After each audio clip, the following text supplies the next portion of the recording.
Thank you again for tuning in tonight. Tonight's broadcast is the effects of sin and forgiveness. There is effects of sin tonight, and God can forgive us. This is continuing on our illustration on our series on sin tonight. If you got your Bibles, you can turn to Psalms 32, 1 and 2. I'll give you a few minutes to turn there.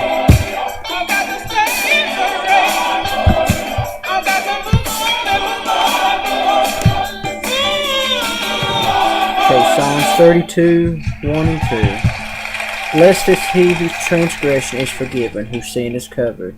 Blessed is the man in whom the Lord implieth not iniquity, but in whose spirit there is no guilt.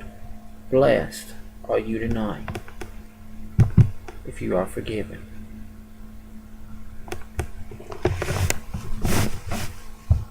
The Bible says there's only pleasure in sin for a season.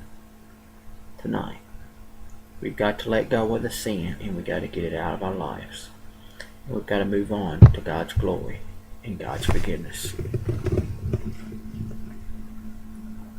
Some years ago, two teenagers with a long history of crime robbed a YMCA on the Lower East Side of New York City.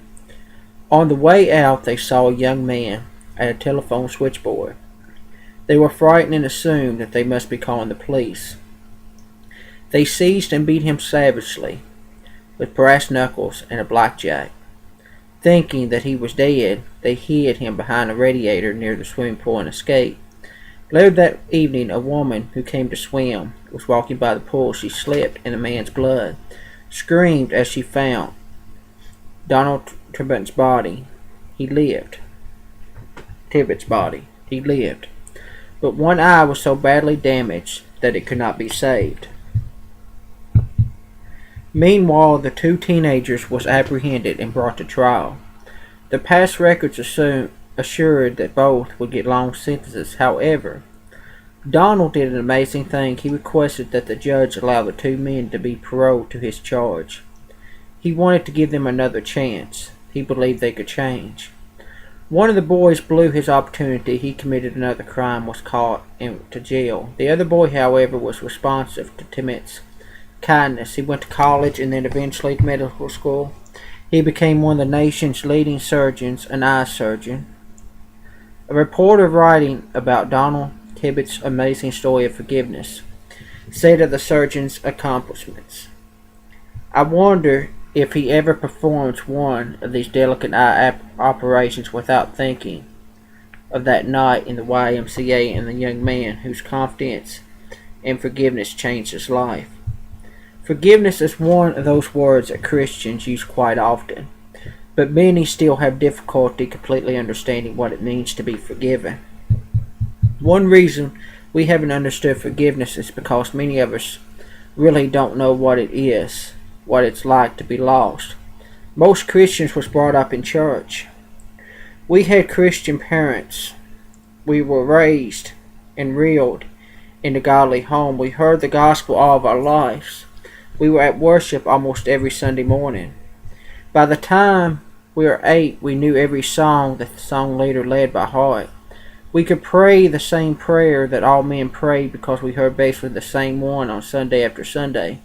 How did we know what it was like to be lost? You hear these stories from some people who became Christians later on in their life, saying, "I was a drug dealer, I was a recovering alcoholic, I robbed a bank, I killed a man," and you think, now that guy was lost. Then you think back on what you've done. Maybe took a paper clip from the 3rd grade class teacher and didn't tell her, or scraped the peas off a plate and fed them to the dog and told our mom we ate them. Do you really know what it's like to be lost? David was a man who understood forgiveness because he knew what it was like to sin. Here was a man chosen by God to be the king of Israel, a man after God's own heart, a man who was loved by God and protected by Him when he was pursued by King Saul, who was out to kill him. What does he do? He commits sin. He commits adultery, then lies about it, and tries to cover up his sin. He has killed a man.